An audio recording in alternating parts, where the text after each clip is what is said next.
اب آپ صلی اللہ علیہ وسلم کے پریشر کا اندازہ لگا سکتے ہیں. ایک طرف اپنے بھائی بھتیجے پیارے خاندان کے وہ لوگ جن سے نسب کے رشتے ہیں، جن سے رضاعت کے رشتے ہیں، وہ شرک اور سرکشی کی آخری حدوں کو چھو رہے ہیں. دوسری طرف اللہ بار بار اعلان کر رہے ہیں مہلت ختم، مہلت ختم، مہلت ختم. آپ صلی اللہ علیہ وسلم کی دل کی کیفیت جان سکتے ہیں؟ ہمارا ایک بچہ تباہی کی طرف جا رہا ہو نا، نشے میں یا کسی چیز میں، کیا کیفیت ہوتی ہے دل کی؟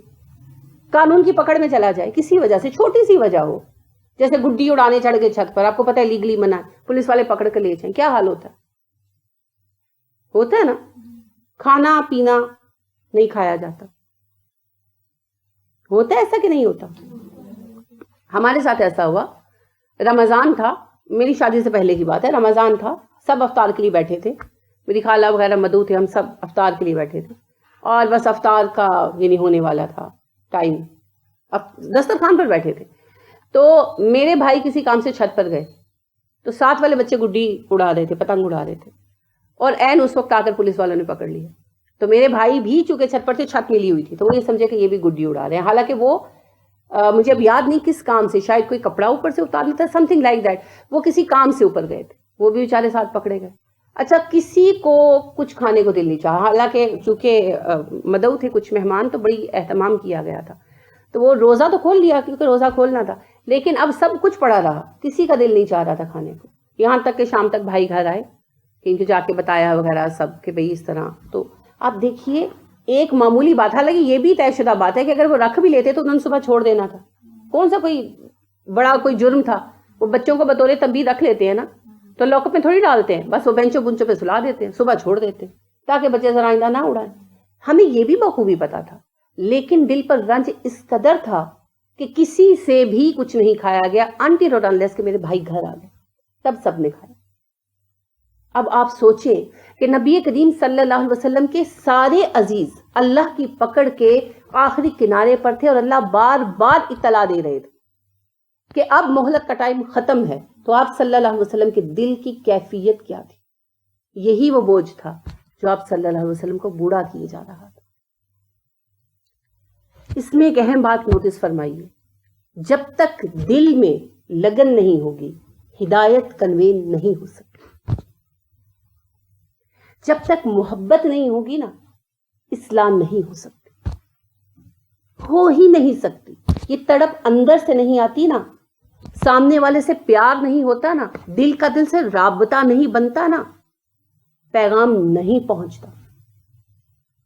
یہ صرف ایک ظاہری بات نہیں ہے کہ 50,000 روپے لیے آ کر صحت پر لیکچر دے دیا ڈاکٹر صاحب نے، یہ وہ بات نہیں ہے. اپنے نام کو بڑھانے کے لیے کوئی سیاستدان صاحب جو ہیں، کوئی منسٹر صاحب جو ہیں، کسی تقریب میں آ گئے اور وہاں آ کر انعامات تقسیم کر جو تقریر کر دی، یہ وہ بات نہیں ہے. تعلیم دو طرفہ سلسلہ ہے، دی بھی جاتی ہے، لی بھی جاتی ہے. اور دو طرفہ سلسلہ کب بنتا ہے؟ جب رابطہ بنتا ہے، پل بنتا ہے دو طرف میں، اور یہ پل صرف محبت ہے. استاد کی طرف سے پہل ہوتی ہے. جب تک استاد کے دل میں خیر خواہی، تڑپ اور لگن نہیں ہوتی، شاگرد کے دل میں محبت پیدا نہیں ہو سکتی.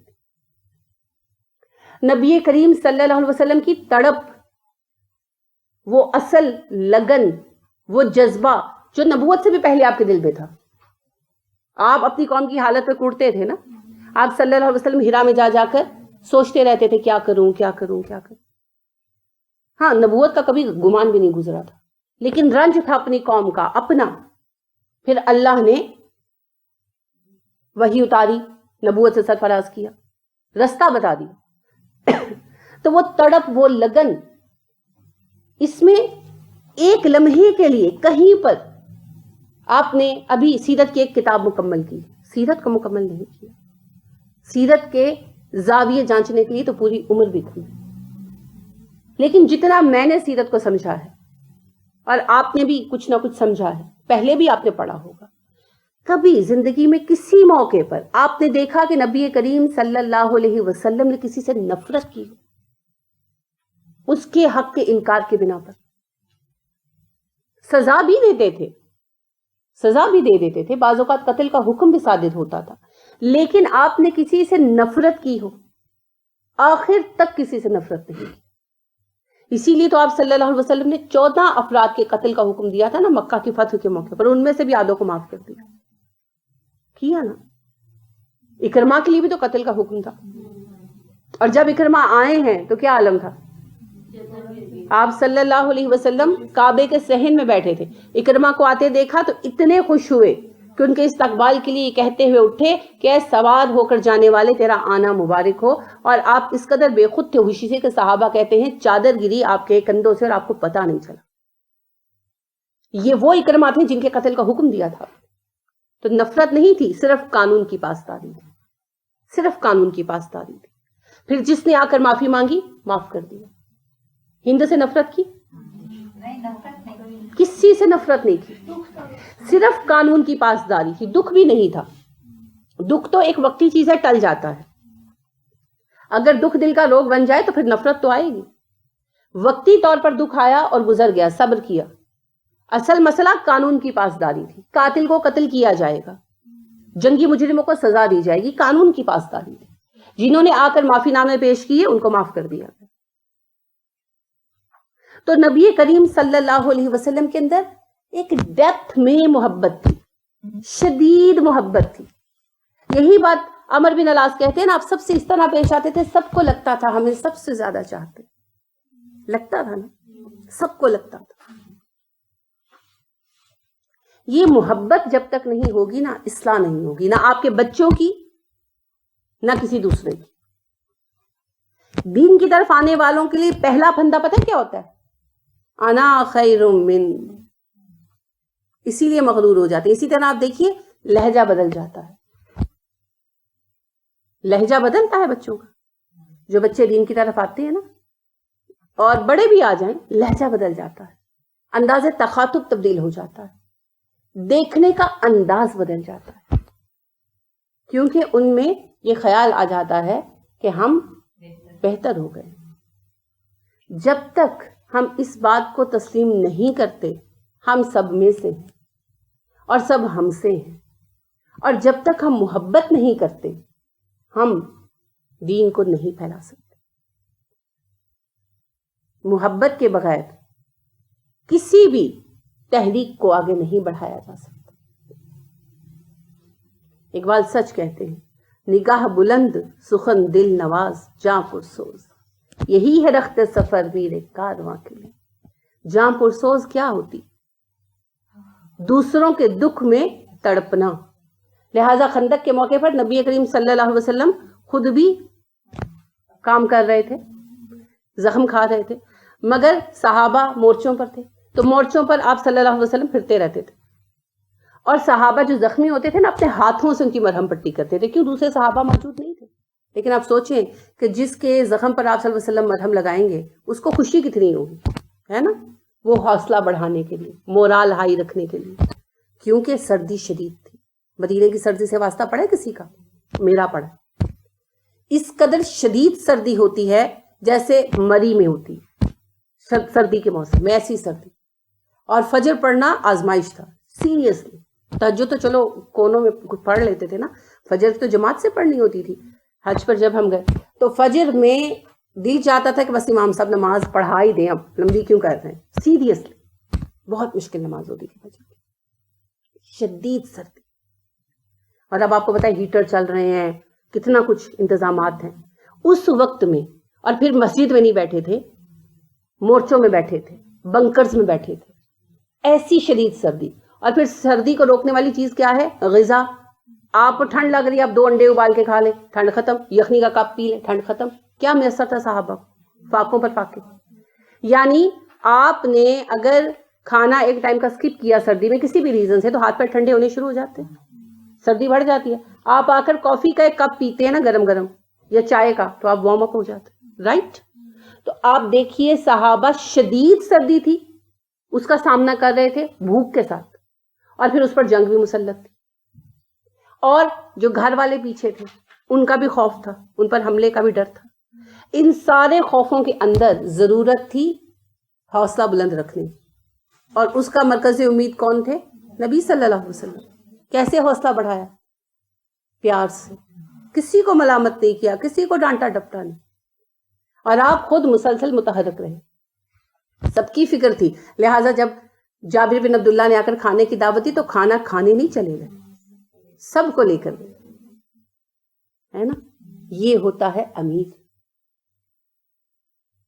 سب کی فکر کرنے والا, سب کے ساتھ رہنے والا. مالک بن دینار کے 2 اسٹوڈنٹس تھے, تو وہ سفر پر نکلے, ساتھ مالک بھی تھے. تو انہوں نے مدینہ سے نکلے, مکہ جانا تھا, پیدل سفر پہ نکلے, سواری نہیں تھی اس ٹائم ان کے پاس. تو مالک بن دینار نے کہا اللہ کے نبی صلی اللہ علیہ وسلم نے حکم دیا ہے کہ 2 سے زیادہ لوگ جب راستے میں نکلے سفر پر تو ایک کو امیر بنائیں. تو انہوں نے کہا جی ہم آپ کو امیر بناتے ہیں. تو وہ کہتے ہیں کہ ہم ان کو امیر بنا کر پچھتائے. کیوں؟ وہ اتنا خیال کرتے تھے کہ وہ عاجز آ جاتے تھے, یعنی ان کو کوئی کام نہیں کرنے دیتے تھے کہ میں امیر ہوں, میری تمہاری خدمت میرا ذمہ. پانی پینے اٹھ رہے ہیں, نہیں پانی لا کے دے رہے. کہتے ایک دن بارش ہو گئی, شدید بارش ہوئی, یہ ہمارے سروں پر کپڑا تان کے کھڑے رہے, خود بھیگتے رہے. ہم کہتے رہے کہ آپ ہمارے ٹیچر ہیں, ہم پر نہ اس طرح کریں, مگر وہ کہیں نہیں میں تمہارا امیر ہوں, تمہارا خیال رکھنا میری ذمہ داری, تمہیں بیمار نہیں پڑنا چاہیے. ایسے صفات پیدا ہوئی. کیسے؟ نبی کریم صلی اللہ علیہ وسلم نے اپنے صحابہ کو ٹیچ کیا, صحابہ نے اپنے اسٹوڈنٹس کو ٹیچ کیا, کیونکہ مالک بن دینار تابعی ہے. تو انہوں نے صحابہ سے سیکھا, صحابہ ان کے ساتھ ایسے ہی پیش آتے ہوں گے, تو صحابہ سے سیکھ کر آگے کنوے کیا. ٹھیک ہے, تو دین کا کام ایسی تڑپ کے بغیر نہیں ہو سکتا. ہم دیکھتے ہیں نبی کریم صلی اللہ علیہ وسلم ہجرت کے سفر میں جب نکلے, آپ صلی اللہ علیہ وسلم تھے, آپ کے ساتھ ابو بکر تھے, عامر بن فہیرہ تھے رضی اللہ عنہما, اور ساتھ عبداللہ بن عریق تھا جو کہ رہنما تھا, ہادی تھا. تو یہ جب ام معبد کے خیمے میں پہنچے اور ام معبد سے دودھ مانگا تو انہوں نے کہا کہ جی دودھ تو ہے نہیں. تو بکری پہ آپ نے ہاتھ پھیرا اور اس کے تھنوں سے دودھ نکلا. سب سے پہلے کس کو دیا؟ ام معبد کو, پھر اس کے بعد ابو بکر کو, سب کو ایک ایک کر کے دیا. اور ابو بکر صدیق رضی اللہ عنہ نے کہا کہ پہلے آپ پئیں. آپ نے کہا نہیں, پلانے والا اینڈ پہ پیتا. یہ ہے محبت, یہ ہے خیال. اسی طرح ابو ہریرہ کہتے ہیں کہ نبی کریم صلی اللہ علیہ وسلم مجھے لے کر آئے, بھوکے تھے, لے کر آئے, شکل سے پہچانا, کہا ابو ہریرہ آؤ میرے پاس تمہارے لیے دودھ ہے. لے کر آئے تو ایک پیالہ تھا دودھ کا, تو کہا کہ ایسا کرو کہ سارے جو ہے نا اصحاب صفہ بلا لو. تو کہتے ہیں میں نے دل میں کہا کہ مجھے ہی مل جاتا تو میرا پیٹ بھرتا, سارے اصحاب صفہ کا کیا بنے گا اس پیالے سے, لیکن کہا نہیں, زبان سے, دل میں سوچا, بہرحال بلا لیا. تو آپ نے سب کو دیا, سب باری باری پیتے رہے, دودھ اتنا ہی رہا, یہاں تک کہ ابو ہریرہ کی باری آئی. تو ابو ہریرہ نے پیا. آپ نے کہا ابو ہریرہ اور پیو, کیونکہ آپ کو پتا تھا ان کو شدید بھوک لگی ہوئی ہے. تو پھر پیا. اب آپ نے کہا ابو ہریرہ اور پیو, پھر اور پیا. تو آپ نے کہا اور پیو, تو کہنے لگے کہ نہیں میرا پیٹ بھر گیا, میں اور نہیں پی سکتا. پھر آپ صلی اللہ علیہ وسلم نے خود پیا اور پھر دودھ ختم ہو گیا. اب آپ دیکھیے کہ نبی کریم صلی اللہ علیہ وسلم کو پتا تھا کہ اصحاب صفہ کو کھانا میسر آیا یا نہیں, کچھ پتا نہیں. تو آپ صلی اللہ علیہ وسلم کے پاس کوئی چیز آتی تھی نا, یہ تو خیر ایک معجزہ ہے کہ سب کا پیٹ بھرا, لیکن ہر وقت تو ایسا نہیں ہوتا تھا. لہٰذا آپ کے پاس کوئی چیز تحفہ آتی تھی نا, تو آپ صلی اللہ علیہ وسلم اصحاب صفہ کو بھیجتے تھے. آپ کی پیاری بیٹی فاطمہ آئیں, ابا جی مجھے ایک غلام چاہیے یا ایک کنیز دے دیں. تو آپ نے انکار کر دیا اور کہا یہ نہیں ہو سکتا فاطمہ, تمہیں میں خدمتگار دوں, اصحاب صفہ بھوکوں مرے. اپنی اولاد سے بھی زیادہ عزیز تھی امت. لیڈر میں جب تک یہ محبت, یہ لگن, دل کی یہ تڑپ پیدا نہیں ہوتی, تب تک پیغام کنوے نہیں ہو سکتا. جب تک دل کا دل سے تعلق نہیں جڑے گا, پیغام نہیں پہنچے گا. یہ اس کا میسج ہے. آپ صلی اللہ علیہ وسلم کیوں بوڑھے ہو رہے تھے؟ اس فکر میں کھلے جا رہے تھے کہ اگر میری قوم ہدایت قبول نہیں کرتی, یہ تباہ ہو جائے گی, بے نام و نشان ہو جائے گی. اس تڑپ میں گھلے جا رہے تھے. تو یہ تڑپ چاہیے, اس کے بغیر دین کا کام نہیں ہو سکتا. ٹھیک ہے. پھر اس میں ایک اور اہم بات ہے, ہم بھی اللہ کے پیغام سے سرکشی اختیار کیے بیٹھے. ہمیں کیا پتا ہے ہماری مہلت کب ختم ہونی. 2 مہلتیں ہیں, ایک امت کی, وہ تو ٹھیک ہے قیامت تک چلنی ہے, لیکن زندگی کی مہلت کب ختم ہونی ہے, نسل کی مہلت کب ختم ہونی ہے, who knows, کوئی نہیں جانتا. تو پھر اس سے پہلے کہ مہلت ختم ہو جائے, ہوشیار ہو جائے, کیونکہ اب پچھتائے کیا ہوا جب چڑیاں چگ گئیں کھیت. تو پہلے ہوشیار ہو, پچھتانے سے کچھ نہیں ملتا. پچھتاوا تو جہنم کی ایک سزا ہے. جہنمی پچھتائیں گے نا, ان کی فزیکل تکلیفوں سے بڑی تکلیف یہ دماغی تکلیف ہوگی کہ اس وقت عقل کیوں نہیں اختیار. پچھتاوے سے بڑی کوئی تکلیف نہیں. تو پچھتانے سے کچھ حاصل نہیں ہوگا. آج آج آج سوچنا, آج وقت ہے. اس وقت کے خاتمے سے پہلے ضروری ہے کہ ہم ہوشیار ہو جائیں. ٹھیک ہے. اس کا نام سورہ ہود ہے اس لیے نہیں ہے کہ یہ ہود علیہ السلام کا قصہ ہے, بلکہ اس میں حضرت ہود علیہ السلام کا قصہ بھی آیا ہے. جیسا کہ میں نے بہت آغاز میں عرض کیا تھا کہ سورتوں کے نام ان کے عنوان نہیں ہیں, محض پہچان کے لیے. موضوعات تو وہی ہیں جو میں نے عرض کیا, دعوت, فہمائش اور تنبیہ. مکی سورت ہے, نزول کے اعتبار سے اس کا نمبر 52 ہے, ترتیب کے اعتبار سے 11واں نمبر ہے. اس میں 123 آیتیں ہیں اور 10 رکوع ہیں. کل ہم اس کو انشاءاللہ شروع کریں گے. آج ہم نے اس کا تعارف اور شان نزول سمجھا. ایک بات میں پھر دہراؤں گی, اس کو کھلے ذہن کے ساتھ پڑھیں گے تو ہدایت کے لیے یہ سنگ میل کی حیثیت رکھتی ہے. ہدایت کے لیے یہ سنگ میل کی حیثیت رکھتی ہے. ابن عباس کہتے ہیں توحید کو جاننے کے لیے اور ایمانیات کو سمجھنے کے لیے ہود کا تفکر کافی ہے. یعنی اگر کوئی بندہ کہتا ہے نا میرے پاس ٹائم شارٹ ہے, لیٹ سپوز کہ جیسے ایک ہفتے کے لیے آئے ہوں تو مجھے کوئی سورت پڑھا دو, تو آپ کے پاس زیادہ ٹائم نہیں ہے نا, تو سورہ ہود پڑھا دیں گے نا تو ایمانیات واضح ہو جائیں گی. تو سورہ ہود میں ایمانیات کی وضاحت بھی ہے اور دل کی سختی کا علاج بھی, کیونکہ ہم سب کا مرض ایک ہے, دل کی سختی. دل سخت ہو گئے ہمارے گناہوں کے باعث, اور دل کی سختی ایک مرض ہے. رسول اکرم صلی اللہ علیہ وسلم نے ارشاد فرمایا انسان ایک گناہ کرتا ہے تو دل پر ایک سیاہ نقطہ پڑتا ہے, پھر دوسرا, تیسرا, چوتھا, یہاں تک کہ دل سیاہ ہو جاتا ہے. اب یہ سیاہی ایک غلاف ہے, کور ہے. پتیلی جلائی ہے کبھی؟ میں نے تو بہت بار جلائی ہے. پتہ ہے کیا ہوتا ہے, میں کام کرنے بیٹھتی ہوں اور بھول جاتی ہوں, کتاب لے کر بیٹھتی ہوں اور بھول جاتی ہوں, تو تب ہوش آتا ہے جب خوشبو بڑھ گئی ہوتی ہے فضا میں. اچھا, اب وہ جو جلی ہوئی دیگچی ہے اس میں جو کلونج ہو جاتی ہے, سیاہی ہو جاتی ہے, وہ صرف نظر میں ہوتی ہے یا اس کا وجود ہوتا ہے؟ وجود ہوتا ہے نا. That's a layer and that's a hard layer, ہے نا. اچھا, ایک اوپری کلونج ہوتی ہے, وہ ہلکا سا مارنے سے اتر جاتی ہے, سافٹ ہوتی. اور پھر نیچے والی کلونج ہوتی ہے, وہ سیاہی, وہ کالاہٹ, وہ بہت ہارڈ ہوتی ہے. فائن لیئر ہوتی ہے, فائن ہوتی ہے نا, باریک ہوتی ہے بالکل, لیکن انتہائی ہارڈ ہوتی ہے. اس کو اتارنا کمال ہوتا ہے. وہ نہیں اترتی. کیوں اترتی ہے؟ نہیں اترتی. اس کو اتارنے کے لیے پروسیس ہے.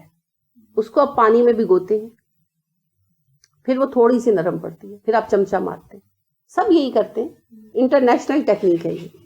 سائنس ترقی بھی کر جائے, یہ چینج نہیں ہونے لگی. آپ اس کو پھر, اچھا وہ تھوڑا سا اترتا ہے, پھر نیچے اور فائن لیئر نظر آتی ہے, وہ اتنی ہارڈ ہوتی ہے. پھر آپ اس کے اوپر دوبارہ پانی ڈال دیتے ہیں اور پھر اس کو چھوڑ دیتے ہیں. پھر اگلے دن اور چمچ مارتے, 3-4 دن چمچہ رگڑتے. پھر اس کے بعد اسٹیل وول کی باری آتی, لوہے کی جالی. اب اس سے بھی وہ ایک دن میں صاف نہیں ہوتا. آپ یہی کرتے ہیں, ہفتہ کہیں نہیں گیا, آپ اس میں پانی ڈالتے ہیں, پھر رگڑتے ہیں, پھر اب وہ پھر طے اتر جاتی ہے, دھبے باقی رہ جاتے ہیں, دھبے نہیں گئے ہوتے. پھر اب آپ ویم ڈالتے ہیں اور اسکاچ برائٹ لے کے شروع ہوتے, اور وہ بھی ایک دن میں نہیں جاتے. آپ روز اس کو اس سے رگڑتے ہیں. یعنی وہ پتیلی نہیں بھی گندی ہوتی نا, تو آپ اس سے رگڑتے ہیں, اس کے دھبے تو ہوتے ہے نا. پھر کئی ہفتوں کے بعد جا کر اس کی اصل شکل نظر آتی.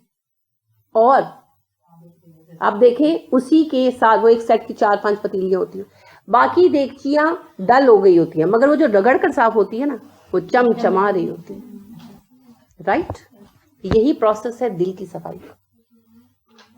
جب ہم گناہ کرتے ہیں, ایک نقطہ پڑتا ہے, دوسرا پڑتا ہے, تیسرا پڑتا ہے, ایک فائن لیئر بن جاتی ہے. پھر ہم اور گناہ کرتے جاتے ہیں, وہ لیئر موٹی ہوتی جاتی ہے, ہوتی جاتی ہے, اوپری اوپری اوپری اوپری. دودھ پہ پتیلی پر لیئر کیوں آتی ہیں کلاہٹ کی؟ ایک جیسی کالی سیاہی کیوں نہیں جمتی؟ اس لیے ایک پہلا جب ابال آتا ہے جلنے والا تو ایک لیئر پڑتی ہے, پھر دوسرا ابال آتا ہے, دوسری لیئر پڑتی ہے, پھر تیسرا ابال آتا ہے. وہ لیئرز ہوتی ہیں. لہٰذا وہ اترتا بھی لیئر وائز ہے. دل کے اوپر پہلی لیئر جم گئی, دل کالا ہو گیا, وہ بہت مضبوط اور فائن لیئر ہوتی ہے. پھر دوسری لیئر شروع ہوتی ہے, پھر تیسری لیئر شروع ہوتی ہے, پھر ہمارے اعمال اور عمر کے مطابق لیئرز بنتی جاتی ہے. اب دل اندر گھٹا پڑا ہے, اس کی اصل شکل بھی دکھائی نہیں دے رہی. اب ہمارے پاس وہی پروسیس ہے, ندامت کی آنسوں میں بھگوئیں رات بھر اس کے بغیر کوئی چارہ نہیں, کیونکہ اللہ رب کریم نے کہا میرے بندے وہ ہیں وَيَسْتَغْفِرُونَ بِالْأَسْحَارِ, پچھلی راتوں میں اٹھ کر روتے ہیں. رہ گئی یہ بات کہ ہم سے اٹھا نہیں جاتا, جس سے تڑپ لگی ہو اس کو نیند نہیں آتی. یہ حقیقت. لہذا شفیق الرحمان شفیق مزاح نگار ہیں, تو مزاحیہ جملہ لکھتے ہیں کہ راتوں کو یا الو جاگتے ہیں یا عاشق.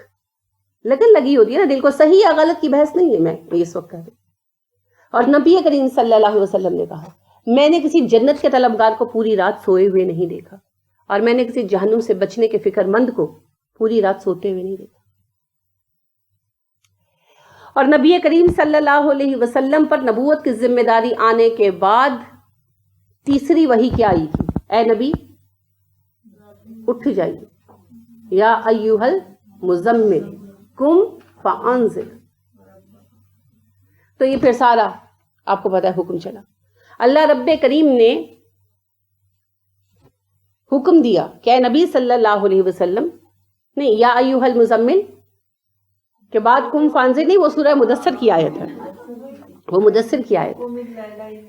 جی قم اللیل الا قلیلا نصفہ او انقص, کہ اے نبی صلی اللہ علیہ وسلم رات کے وقت آپ اٹھیں اور آدھی رات یا اس سے کچھ زیادہ یا اس سے کم نماز پڑھیں. کیوں؟ اب ہم آپ پر ایک بھاری ذمہ داری ڈالنے والے. تو جب دین کی طرف متوجہ ہونا ہے تو اللہ کے ساتھ تنہائی کا کوالٹی ٹائم دینا پڑے گا. یہ کوالٹی ٹائم رات کے پچھلے پہر ہی میسر آتا ہے, جب انسان ٹوٹل فریش ہوتا ہے اور ٹوٹل تنہا ہوتا ہے. اس وقت اللہ کریم سے رابطہ قائم کریں اور اللہ سے اپنی بات کہیں. تو پھر معافی کسی سے مانگنی ہوتی ہے تو وہ بھی راز و نیاز ہے نا. تنہائی میں بیٹھ کر, اکیلے میں بیٹھ کر باتیں کلیئر ہوتی ہیں, مجمع میں بیٹھ کر تو جھگڑے ہو سکتے ہیں بس. تو پھر اللہ کریم سے اس وقت بیٹھ کر بات کرنا. اسی لیے اللہ نے فرمایا میرے بندے ہیں وَيَسْتَغْفِرُونَ بِالْأَسْحَارِ, ساری نیکیوں کے بعد پچھلے پہر اٹھ کر مجھ سے معافیاں مانگتے ہیں. تو آنسوؤں کے پانی میں ڈبوئیں دل کو, پھر اسے کھرچ کر صاف کریں. کیسے؟ استغفار کر کے اور اپنے اعمال درست کر کے. ٹھیک ہے, اصل میں چمچ ہمارا وہ اپنے اوپر رکھا ہوا احتساب کا پیمانہ ہے جس کے ذریعے اب ہم وہ گند اٹھا کر پھینکیں گے. اب کچھ دن تو اس موٹی موٹی صفائی میں لگیں گے, یہ تو 1-2 دن میں ہی ہو جائے گی, 1-آدھ ہفتے میں ہی ہو جائے گی, بڑی مسائل سے جان چھوٹ جائے گی. پھر وہ مسائل جو اپنے اثر کے اعتبار سے بڑے ہیں اور عمل کے اعتبار سے چھوٹے ہیں محسوس نہیں ہوتے. یعنی کہ جیسے فرض کریں کوئی اللہ رحم فرمائے زانی ہے یا کوئی تارک نماز ہے, بڑی بات ہے نا, وہ چھوڑ دے گا. لیکن چھوٹی چھوٹی چیزیں جیسے والدین کی نافرمانی, گھر کے اندر بد مزاج رہنا, بیوی کا شوہر سے یا شوہر کا بیوی سے, یا پھر چغل خوری کرنا, غیبت کرنا, یہ چیزیں محسوس نہیں ہوتی. فائنلی لگتا ہے کہ نہیں کوئی بات نہیں, اٹس اوکے. ہم بہانے بھی تلاش لیتے ہیں ان کے لیے. کچھ چیزیں بڑی ہیں وہ آسانی سے چھوڑی جاتی ہے, وہ موٹا کلمنجا نا اتر جاتا ہے. اب یہ جو چھوٹی چھوٹی چیزیں ہیں نا, ان کی طے بڑی فائن ہے, لہٰذا اب ان کو رگڑ کے اتارنا پڑتا ہے. روز بھگو روز رگڑو, روز بھگو روز رگڑو. اب یہ اپنے اعمال کی نوعیت پر ہے. سیریسلی جیسے آپ دیکھیں ہانڈی جلی ہو تو پتیلی جلدی صاف ہوتی ہے, مجھے اس کا بہت ایکسپیرینس ہے. دودھ جلا ہو تو پتیلی بہت مشکل سے صاف ہوتی ہے, اور اگر چائے جلی ہو تو اور مصیبت ہو جاتی ہے.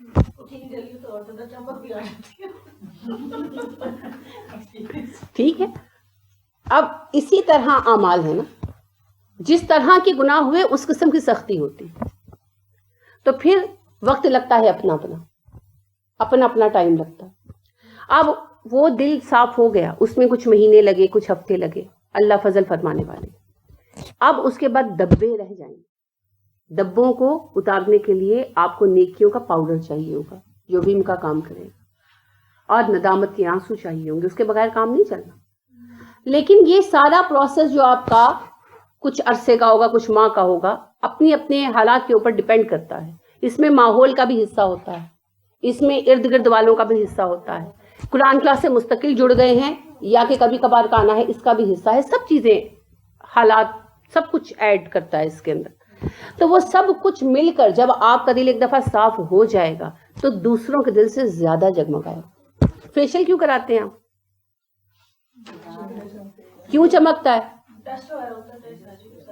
وہ جو آپ کی فرکشن آتی ہے نا چہرے پر، ہاتھ اور چہرے سے رگڑ سے چمک آتی ہے. That's a scientific fact. Facial میں کیا ہوتا ہے، کریم لگا کر، کوئی بھی کریم، آپ کسی پارلر پہ مت جائیں، آپ کوئی عام کریم لے لیں جو آپ کے گھر میں پڑی ہے، ویزلین لے لیں، اس کو منہ پہ لگائیں اور اپنے ہاتھ سے ہی فرکشن پیدا کریں.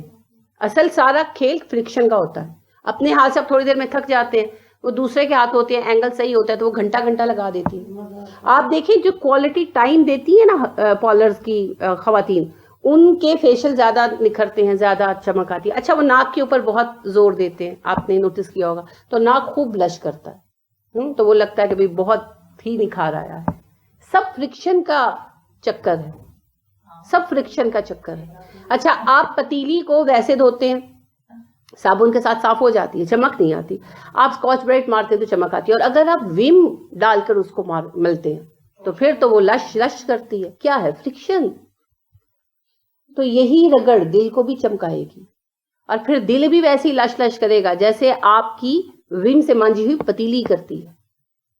تو وہ کلونج اترنے کے بعد، داغ اترنے کے بعد وہ دل کی شائن آپ کو بھی جگمگائے گی، کیونکہ یہی تو نور ہے، یہی تو نور ہے. فزیکلی نور تھوڑا بن جائیں گے، دل کے اندر جگمگاہٹ آ جائے گی، نور اتر آئے گا. لیکن ہر چیز کی قیمت ہوتی ہے.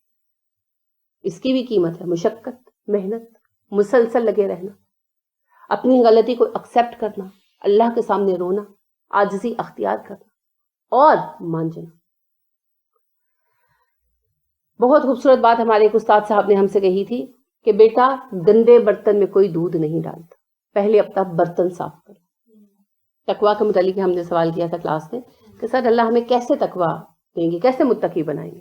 تو انہوں نے ایک ہی جملہ یہ کہا جو میں نے آپ سے عرض کیا کہ انہوں نے کہا بیٹا گندے برتن میں کوئی دودھ نہیں ڈالتا، اپنا برتن پہلے صاف کرو. تو جب ہمارے دل گندے ہیں، آپ دیکھیں آپ دودھ بانٹ رہے ہیں، فی سبیل اللہ بانٹ رہے ہیں، اور کوئی لینے کے لیے بچہ آتا ہے اور برتن گندا تو آپ ڈالیں گے؟ آپ کہیں گے بیٹا صاف برتن لے کر آؤ. عقل کی بات یہی ہے. ہم جاتے ہیں اللہ جی ہمیں یہ دے دے وہ دے دے، اللہ کہتے اچھا پہلے اوقات تو پیدا کرو، پہلے دل تو صاف کرو، میں تمہیں تقویٰ دوں گا، میں تمہیں نور دوں گا، میں تمہیں سب کچھ دوں گا، لیکن پہلے تزکیہ نفس کرو. اسی لیے اللہ نے کہا، آپ نے کل پڑھا، جو ہدایت کو پاتا ہے اپنے لیے پاتا ہے. پھر اللہ رب کریم نے فرمایا وَمَن تَزَكَّىٰ فَمَن شَاءَ، جو تزکیہ نفس کی طرف آتا ہے اپنی مرضی سے آتا ہے. اور بھی اس کے متعلق آیتیں ہیں، یاد ہے کسی کو کوئی آیت؟ آخری صورتیں نہیں یاد آپ کو؟ سورہ اللیل، سورہ شمس. آج جا کر اس کے بارے میں، تزکیہ کے بارے میں آیتیں دیکھیے. سورہ شمس میں دیکھیے گا، سورہ اللیل میں دیکھیے گا، سورہ فجر میں دیکھیے، سورہ غاشیہ میں دیکھیے. تزکیہ سے بھری پڑی پوری پوری آیتیں ہیں.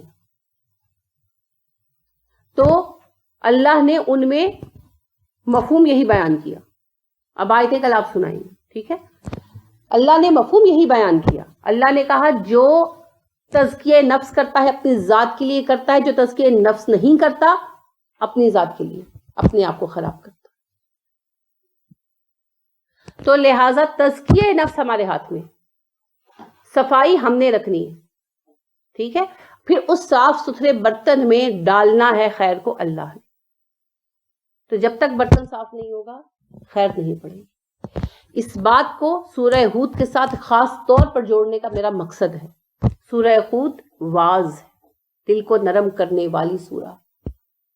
اب کچھ کام ہمیں کرنا ہوگا. پانی پڑتا ہے، زمین نرم ہوتی ہے تو بس فصل لگا دیتے ہیں، بیج ڈال دیتے ہیں، ہل چلاتے ہیں اور اس میں سے پتھر کنکر چن لیتے ہیں، تب جا کر بیج ڈالتے ہیں. سورہ ہود وہ بارش ہے جو آپ کے دل کو نرم کرے گی، لیکن ہل ہم نے چلانا ہے.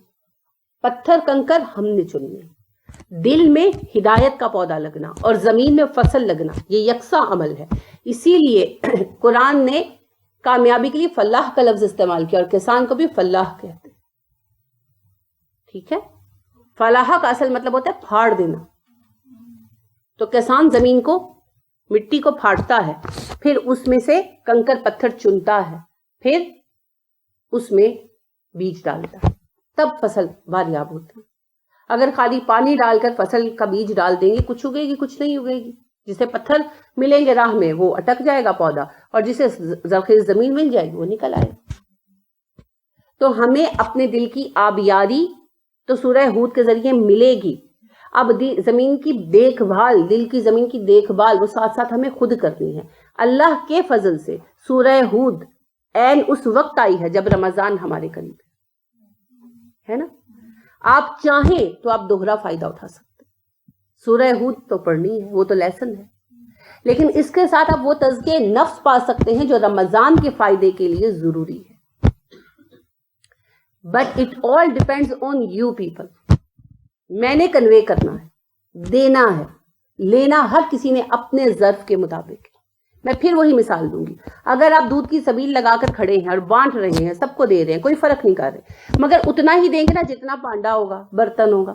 جو گلاس لایا ہے وہ گلاس لے کر جائے گا, جو کولر لایا ہے وہ کولر لے کر جائے گا, جو ڈرم لے آیا ہے وہ ڈرم لے کر جائے گا. اپنی اپنی توفیق. تو سورہ ہود وہ آبیاری ہے, وہ بارش ہے جو دلوں کو نرم کرتی. لیکن تزکیہ کی شرائط کے لیے صفائی اور ہل چلانے کا کام آپ کو کرنا ہے. بیج ڈالنا میرا کام, وہ میں ڈالوں گی, اور فصل جو ہوگی وہ آپ خود دیکھیں. اگر آپ نے اس کا حق ادا کیا یا ادا کرنے کی کوشش کی, کیونکہ حق کوئی ادا نہیں کر سکتا, اگر اس کا حق ادا کرنے کی کوشش بھی سنجیدگی کے ساتھ کی, تو رمضان میں آپ کو تزکیہ کا لطف ملنا میری گارنٹی. اس کی شرائط ہے. پہلی, چھٹی نہیں فرمانی, لیٹ نہیں آنا. سارے زمانے کے کام ہوتے ہیں, پتہ نہیں قرآن کلاس سے آپ لوگ کیوں چھٹی کرتے ہیں. لہٰذا چھٹی نہیں کرنی, دیر سے نہیں آنا. جو سبق یہاں پڑھنا ہے اسے گھر جا کر دیکھنا ہے تفکر کے ساتھ, اور اس کے جو اہم پوائنٹ سمجھ آئے ان کو ایک ایک لائن نمبر ڈال کر لکھنا ہے کہ آج کے سبق میں مجھے یہ بات سمجھ آئی, اور اگلے دن میں اس کو پوچھوں. اگر کسی دن مجھے ٹائم نہیں بھی ملتا تو آپ نے کام چھوڑنا نہیں ہے, اس کو پینڈنگ نہیں کرنا. ٹھیک ہے. اور ایک آخری کام, آپ نے دعا کرنی کہ اللہ سورہ ہود سے ہمیں وہ نفع دے جو نفع ہمارے نبی صلی اللہ علیہ وسلم کو سورہ ہود اور اس کی ہم معنی صورتوں سے ملا. باقی ظرف اپنا اپنا ہے, اوقات اپنی اپنی, دامن پھیلانا ہم سب پر شرط. تو مجھے دلی خوشی ہے, یقین کیجیے میں آج صبح اسی بات کے لیے اللہ کی شکر گزار ہو رہی تھی کہ اللہ نے خود بخود یہ ٹائم ٹیبل سیٹ کیا کہ عین رمضان سے پہلے ہمیں سورہ ہود سے نوازا. میرے نزدیک یہ ایک بہت بڑی سعادت کی دلیل ہے. کیا کہتے ہیں اسے, کیا کہتے ہیں اسے؟ نبی اکرم صلی اللہ علیہ وسلم کیا لیا کرتے تھے؟ اچھی فال, نیک فال. آپ بدفالی نہیں لیتے تھے اور نیک فال لیتے تھے. تو رجب کے شروع سے ہی نبی اکرم صلی اللہ علیہ وسلم دعا کیا کرتے تھے رمضان کی برکتوں کے حصول کے لیے. ان کے کتبے میں نے بھی کی اور کر رہی ہوں, اور میں سمجھتی ہوں یہ اس دعا کی قبولیت ہے. میں یہ سمجھتی ہوں, اور میں سمجھتی ہوں رمضان کے لیے یہ ایک نیک فال ہے کہ ہمیں عین رمضان سے پہلے ہود جیسی سورہ ملی جو واز کے موضوع پر پہلی سورت ہے اور انتہائی پر اثر سورت ہے اور دلوں کو نرم کر دینے والی سورت. اب ہم اس سے اگر فائدہ نہ اٹھائیں تو یہ پھر ہماری کمی ہے, ہماری کوتاہی ہے, ہماری نالائکی. تو ہمیں نالائق نہیں بننا, ہمیں کوتاہ نہیں بننا. ہمیں کیا کرنا ہے؟ اس سے فائدہ اٹھانا ہے. ٹھیک ہے. جنہوں نے حج پر جانا ہے وہ بھی اس کا پورا پورا استحضار کرنے کی کوشش کریں, کیونکہ حج دل کے جھکاؤ کا نام ہے. کام تو سارے کر لیتے ہیں, پھر کچھ کا حج مبرور ہے, کچھ کا نہیں ہے. تو حج مبرور کے لیے دل میں تقوی لے کر جانا ضروری ہے. اللہ نے کہا نا خیر الزاد التقوی, سب سے اچھا سامان سفر وہ ہے جو تم تقوی باندھ کر لے کر جاتے ہو. کتنا کلو تقوی لے کر جائیں گے بھائی؟ وہ تو دل کا خزانہ ہے، وہ ناپا نہیں جاتا، وہ تولا نہیں جاتا دنیا میں، مگر نامہ اعمال میں تلے گا. ٹھیک ہے، تو لہٰذا اس کو بہت قیمتی سمجھ کر پڑھنا ہے. یہ آپ کے دنیا کے حالات کو بھی بدلنے میں فائدہ دے گی، آپ کے اعمال کی حالت کو بھی بدلنے میں فائدہ دے گی، اور نامہ اعمال میں اس کا بھی وزن ہوگا، اس وقت کا بھی وزن ہوگا، اور اس کی جو برکات حاصل ہوں گی ان برکات کا بھی وزن ہوگا. ایک لا الہ الا اللہ کا اتنا بڑا وزن آپ نے بتایا کہ اگر ساری چیزیں زمین و آسمان کی، کائنات کی ایک طرف ڈال دی جائیں، لا الہ الا اللہ ایک طرف ڈال دیا جائے تو اس کا وزن زیادہ ہوگا. کہا نا آپ نے. اور اللہ کریم نے کیسے واضح کیا؟ قرآن کے ذریعے کہ اگر شرک کا کلمہ کہ اللہ کی اولاد ہے آسمانوں پر رکھ دیا جائے تو آسمان چرچرا اٹھے، پہاڑوں پر رکھ دیا جائے پہاڑ ریزہ ریزہ ہو جائیں، تو لا الہ الا اللہ کا وزن بھی اتنا ہی ہے کہ آسمانوں پر رکھ دیا جائے آسمان چرچرا اٹھے، پہاڑوں پر رکھ دیا جائے پہاڑ ریزہ ریزہ ہو جائیں. تو مجھے بتائیے وہ سورت جو لا الہ الا اللہ کو اسٹیبلش کرنے کی عظیم الشان سورہ ہے، اس کا وزن کتنا ہوگا؟ امیجن کر سکتے. تو اس کو ہلکی مت سمجھیے، اس کو معمولی مت سمجھیے گا. یہ چند صفحات نہیں ہے، یہ اللہ کا بڑا ہی پرجلال خطبہ ہے. یہ اللہ کی ہیبت، اللہ کے رعب کا ایک عظیم الشان نمونہ ہے. اگر آج ہم اپنے دلوں میں اس کا سہار پیدا کریں گے نا تو انشاءاللہ قیامت کے روز اللہ کے جلال کا سامنا کرنے کی پازیٹیو ہمت آئے گی. یعنی نیگیٹیولی تو کوئی اللہ کا سامنا کر ہی نہیں سکتا نا، لیکن اللہ اپنے مومن بندوں میں وہ ہمت پیدا کریں گے کہ وہ اللہ کے سامنے کھڑے ہو سکے. تو اللہ پھر اس کی توفیق دیں گے. تو یہ اللہ کے جلال کا نمونہ ہے، اس کو معمولی مت سمجھیے. اللہ رب کریم سے میری دلی طور پر دعا ہے جو میں آج صبح سے مانگ رہی ہوں، ابھی بھی ہے، کہ اللہ مجھے، آپ کو، ہم سب کو سورہ ہود کے ان تمام نفعوں سے فیض یاب ہونے کی توفیق عطا فرمائے جو اس سورت کے ایک ایک حرف میں موجود ہے، اور جن سے نبی کریم صلی اللہ علیہ وسلم اس طرح سیراب ہوتے تھے کہ آپ صلی اللہ علیہ وسلم کا دل نرم پڑ جاتا تھا اور آپ روتے تھے. آپ نے کہا کہ مجھے سورہ ہود رلاتی ہے.